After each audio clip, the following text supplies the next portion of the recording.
At 38, I'm Marissa Cole, a surgeon who clawed her way through years of grueling shifts to buy my dream home, a $2,800,000 beachfront villa in Cape Cod.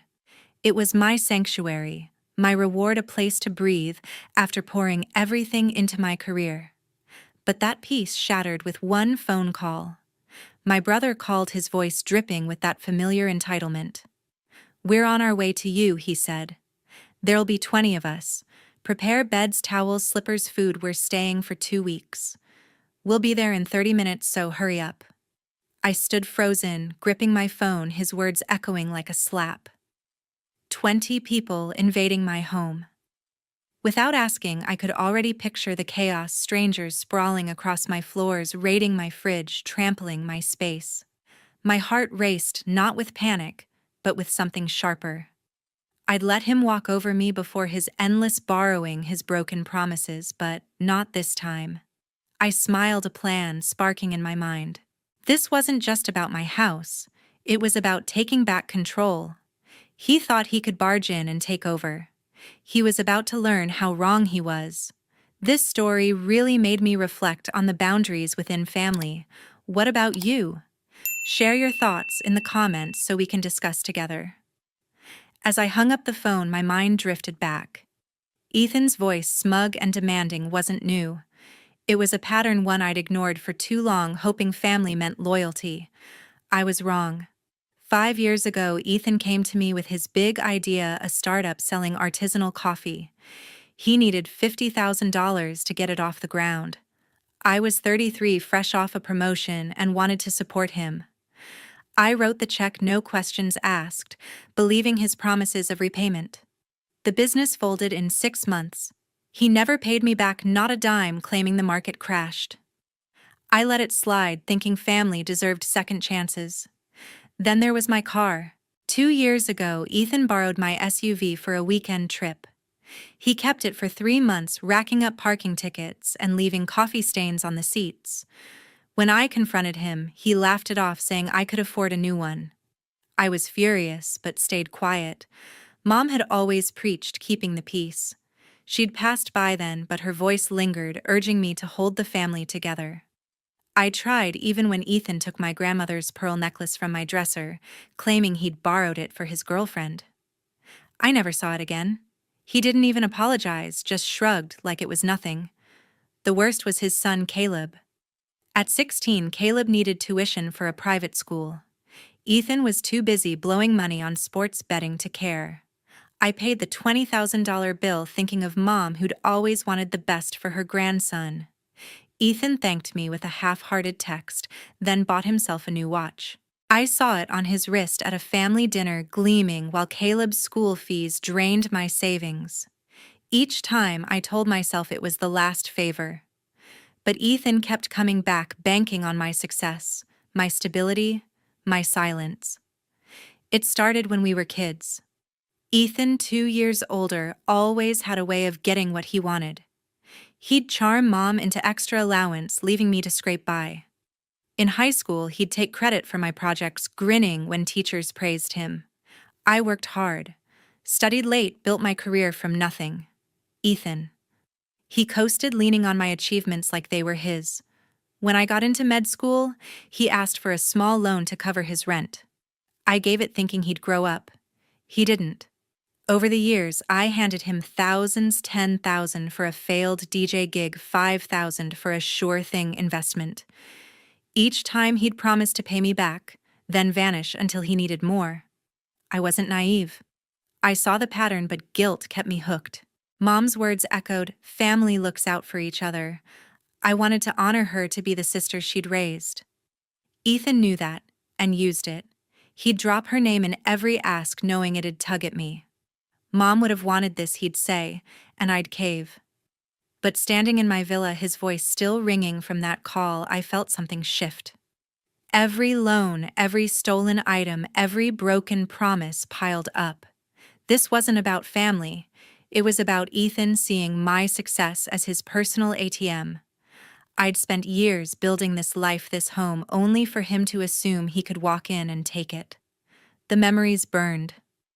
I thought of the late nights studying the 12-hour surgeries, the sacrifices to afford this villa. Ethan never saw that. To him, my hard work was just a resource to tap. I remembered the last time I saw him 6 months ago at a cousin's wedding. He'd bragged about his new boat bought with money I later learned came from selling my old laptop, another borrowed item. I'd let it go, not wanting to ruin the day. But now, with 20 people about to invade my home, I was done. Ethan thought he could keep taking. He was wrong. 30 minutes later, the driveway roared with engines. I stepped to the window, my stomach twisting as 3 cars and a van pulled up, spilling out a crowd of 20 strangers. Ethan led the pack, striding toward my front door like he owned the place.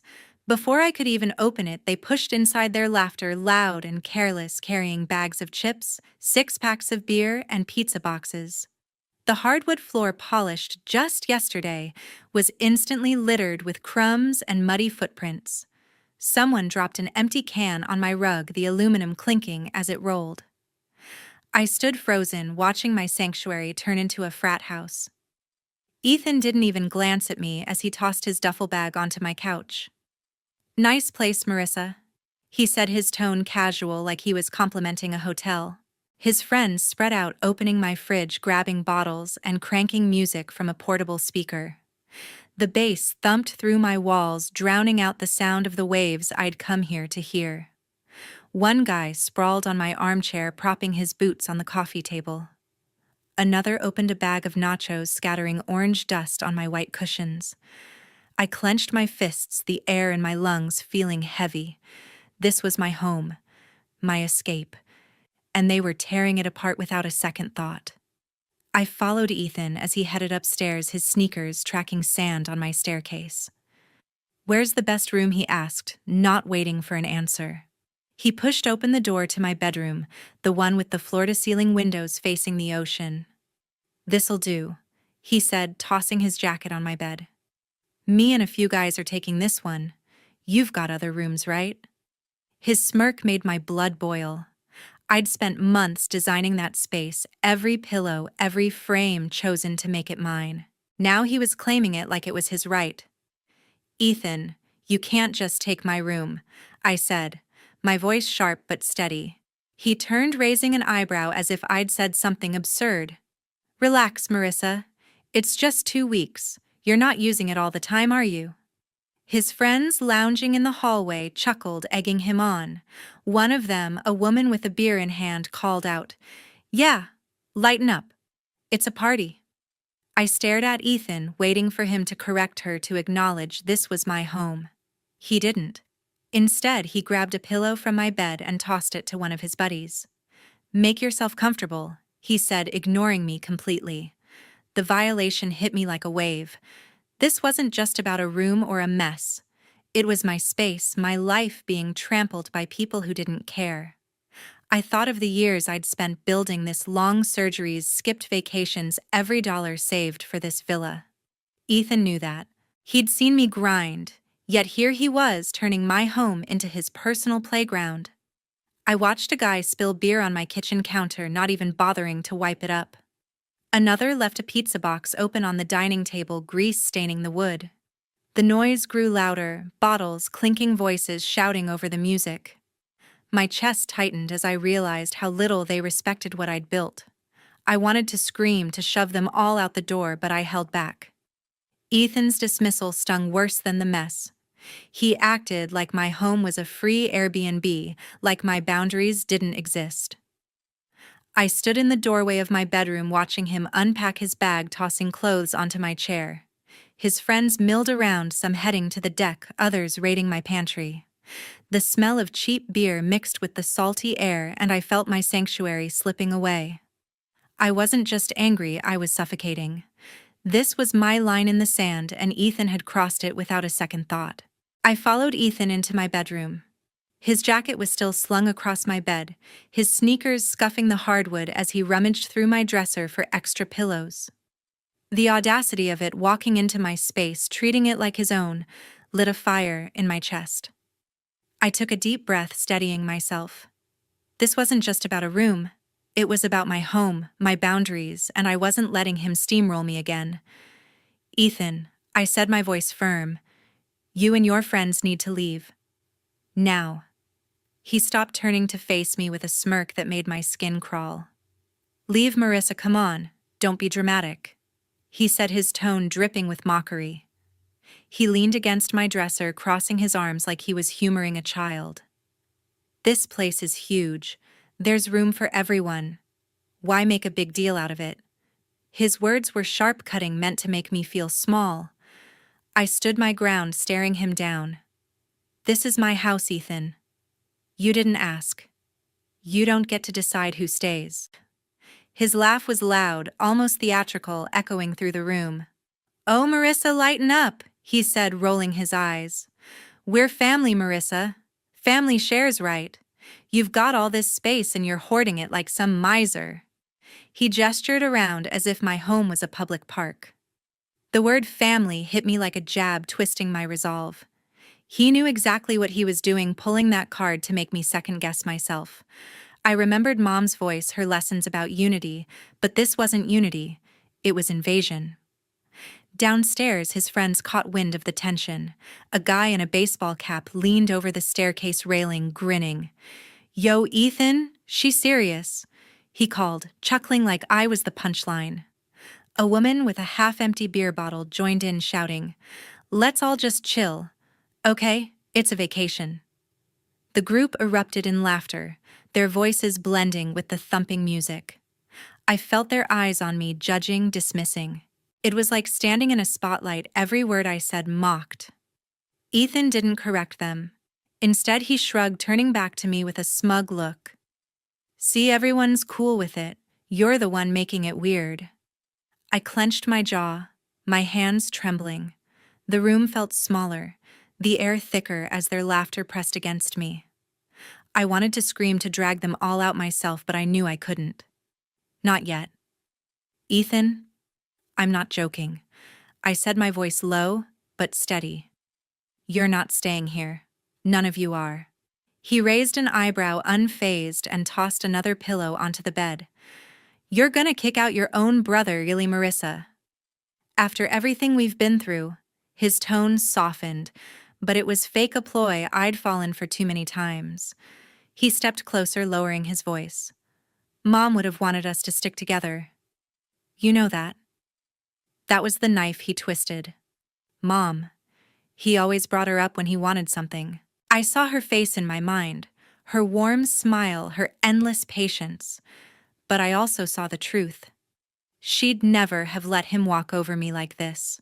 My resolve hardened, but the weight of his words, the jeering from his friends, made me feel like I was drowning. I was 1 against 20, their voices loud, their presence overwhelming. For a moment I felt powerless, like every time I'd let him take and take without consequence. But something snapped inside me. I wasn't that sister anymore, the one who caved to keep the peace. I thought of the villa, every dollar I'd earned, every sacrifice to make it mine. Ethan didn't get to rewrite that story. This isn't about family, I said, my voice cutting through the noise.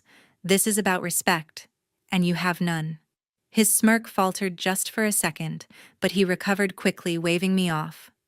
You'll get over it, he said, turning back to his bag. His friends cheered, their support like a wall between us. I stood there, heart pounding, knowing I couldn't let this slide. I wouldn't. I slipped into my study and called Bridget. The door clicked shut behind me, muffling the thumping music and laughter from downstairs. My hands shook as I dialed the weight of Ethan's words. We're family. Marissa still clawing at me. Bridget picked up on the second ring, her voice warm and steady. Marissa, what's wrong? You sound off. I exhaled, the knot in my chest loosening just hearing her. Bridget Cox had been my rock since med school, the one person who saw through Ethan's charm from day one. I spilled everything, his unannounced arrival, the 20 strangers turning my villa into a party zone, his smug claim on my bedroom, and the way he twisted family to shut me down. He said what Bridget's tone sharpened, cutting through my haze. Marissa, this isn't okay. That's your home, not his personal resort. You've worked too hard for this. Her words were like a lifeline pulling me back from the edge of doubt. I paced the study, glancing at the framed photo of me and Bridget at my graduation, a reminder of the years I'd fought for this life. I told him to leave. I said, my voice low, but he laughed it off. His friends backed him up, acting like I'm the bad guy. Bridget didn't hesitate. You're not the bad guy. He's crossing a line and you need to push back hard. She didn't stop there. Listen, you're in a gated community, right? Call the neighborhood security team. They handle stuff like this all the time in places like Cape Cod. And get your lawyer on the phone, pull up your property deed. Ethan's got no claim to your house and you need to make that clear. Her advice was practical, no nonsense, exactly what I needed. I nodded, even though she couldn't see me, my mind racing with possibilities. Security and a lawyer, I repeated the words, grounding me. Yeah, that could work. Bridget's voice softened but stayed firm. You've got this, Marissa. Don't let him bully you into giving up your space. It's yours. As we spoke, a memory surfaced clear as day. I was 12, sitting at the kitchen table with Mom June Cole while she chopped vegetables for dinner. Ethan had just borrowed my bike without asking, leaving it scratched in the driveway. I was furious, but when I complained, Mom looked at me, her eyes calm but serious. Marissa, your things are yours. People can only take what you let them. Respect starts with you.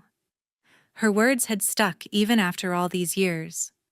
June wasn't here anymore, but that lesson was etched deep, a quiet strength I'd forgotten until now. Ethan wasn't just taking my room. He was disrespecting everything I'd built, everything Mom had taught me to value.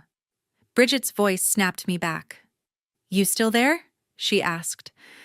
I nodded again, clutching the phone. Yeah, I'm here.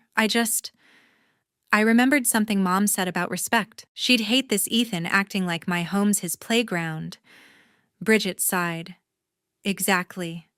June would have called him out in a heartbeat. You need to do the same. You're not alone in this. Okay, I'm here, and you've got the tools to fix it.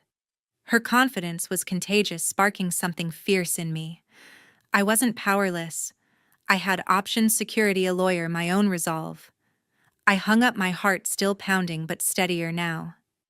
I opened my laptop, pulling up the contact for the neighborhood security team. My fingers hovered over the keys, hesitating for just a moment. Ethan's face flashed in my mind, his smirk, his casual dismissal, but so did Mom's voice, Bridget's encouragement. This was my home, my sanctuary, paid for with years of sweat and sacrifice. I wasn't letting Ethan take that from me, not this time. I dialed the security team's number, my voice calm as I introduced myself. Hi, this is Marissa Cole. I need assistance at my property.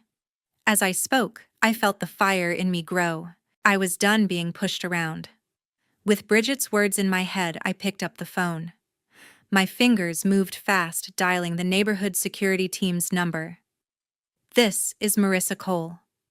I said, my voice steady despite the chaos downstairs. I have uninvited guests at my property who refuse to leave. The operator was calm, professional, promising a team would arrive within 10 minutes. Next, I called my lawyer, Karen, who'd handled the villa's closing. Karen, I need you to confirm my property deed, I told her, explaining Ethan's invasion. She promised to email the documents within the hour, her tone sharp with indignation on my behalf. I opened my laptop, digging through files to find the deed myself, ensuring every detail was ready. This wasn't just a phone call. It was me drawing a line. I headed downstairs, the music louder now, a pulsing beat that rattled the windows. Ethan was in the kitchen, popping open another beer, his friends sprawled across my living room. I took a deep breath, steeling myself. Ethan, I said, standing in the doorway, I'm giving you one last chance. Take your friends and leave, or I'm escalating this. He didn't even look up, just took a swig from his bottle. Escalating, he said, his voice thick with sarcasm. What you gonna call the cops over a family visit? His friends snickered, one tossing a chip into his mouth, crumbs falling onto my rug. Their dismissal stung, but I held my ground. my resolve unshaken. The party didn't stop. Someone turned the music up, the bass vibrating through the floor. A woman danced on my coffee table, her drink sloshing onto the glass. Another guy rummaged through my pantry, pulling out snacks I'd bought for myself. The air was thick with the smell of beer and pizza, my sanctuary now a circus. I felt the pressure building, my heart racing as their laughter mocked my demand. Ethan leaned back against the counter, smirking. "You're wasting your time, Marissa," he said, waving a hand. "We're not going anywhere.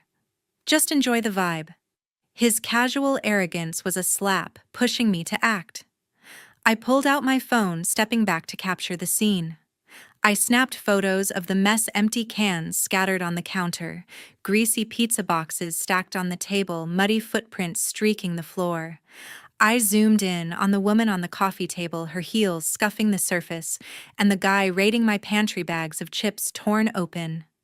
I even got a shot of Ethan, beer in hand, smirking like he owned the place.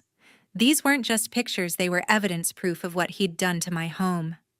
I sent them to Karen, my fingers steady as I typed, "For the record, this is what I'm dealing with."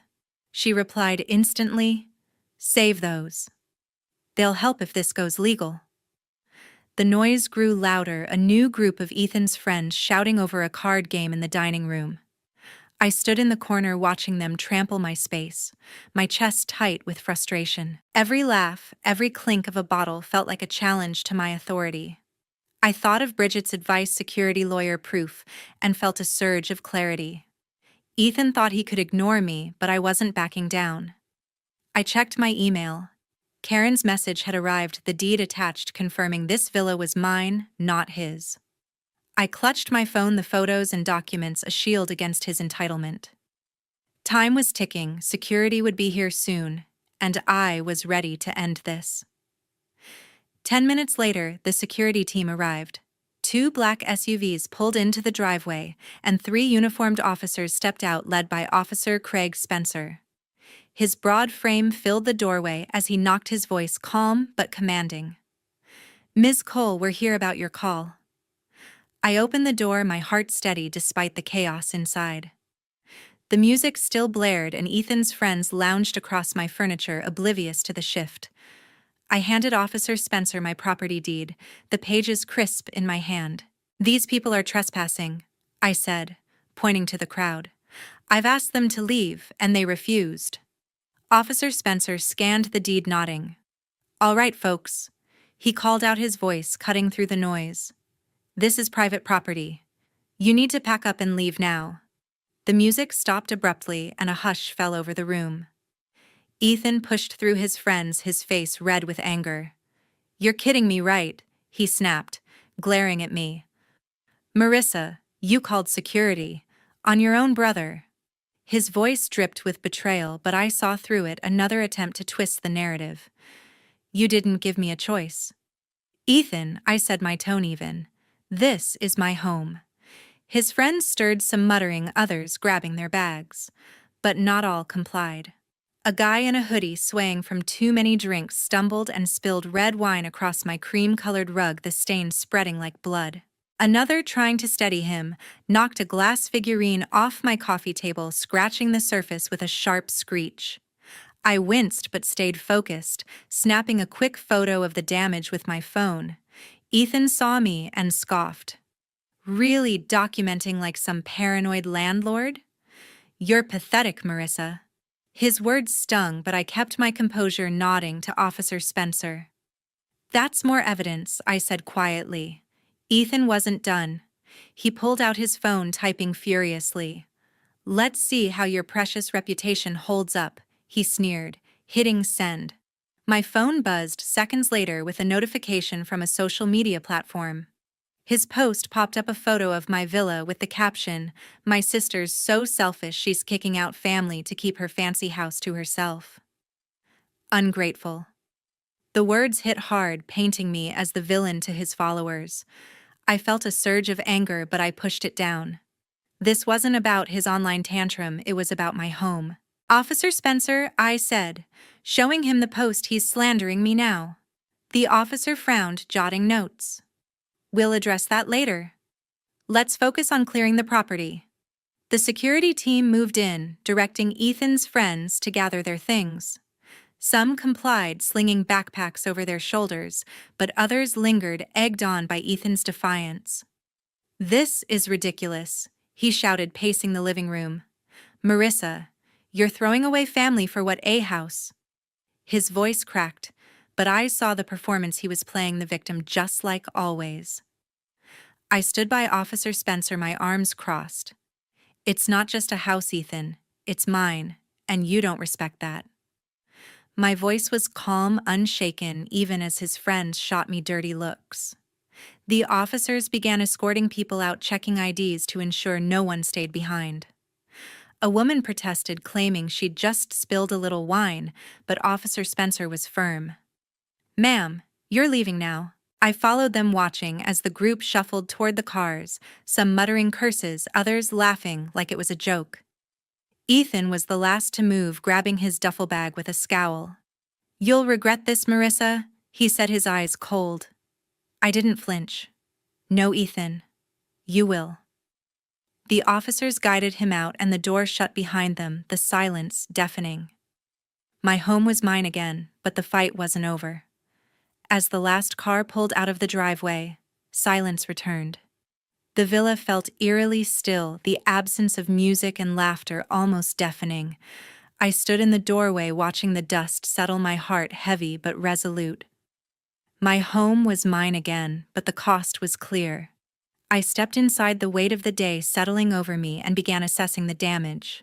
The cream-colored rug in the living room bore a deep red wine stain, its edges frayed from careless steps. The glass coffee table, once pristine, now had a long, jagged scratch across its surface, glinting in the afternoon light. I ran my fingers over the mark, my stomach twisting at the sight. Every scuff, every stain was a reminder of Ethan's disregard. I grabbed a bucket and cleaning supplies, starting with the rug. The wine wouldn't budge, no matter how hard I scrubbed the fabric, soaking up my frustration. I moved to the table, wiping down the smudges, but the scratch remained a permanent scar. The kitchen was worse. Empty cans littered the counter, and greasy fingerprints smudged the cabinets. I worked in silence, each swipe of the cloth grounding me, reclaiming my space.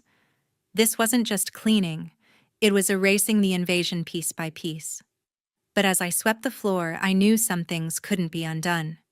Ethan had crossed a line I couldn't forgive. I opened my phone and blocked his number. The decision was heavy, like cutting a thread I'd held onto for years. Family was supposed to mean something, but Ethan had twisted that bond into a weapon. I thought of our childhood, the times I'd let him take because I believed in togetherness. No more. I blocked him on social media too, severing the last tie. The choice hurt, but it was necessary. I'd spent years building this life, my villa, my career, my peace, and I wasn't letting guilt pull me back. Ethan wasn't my responsibility anymore. Later, I checked his social media posts, the one calling me selfish. It had backfired.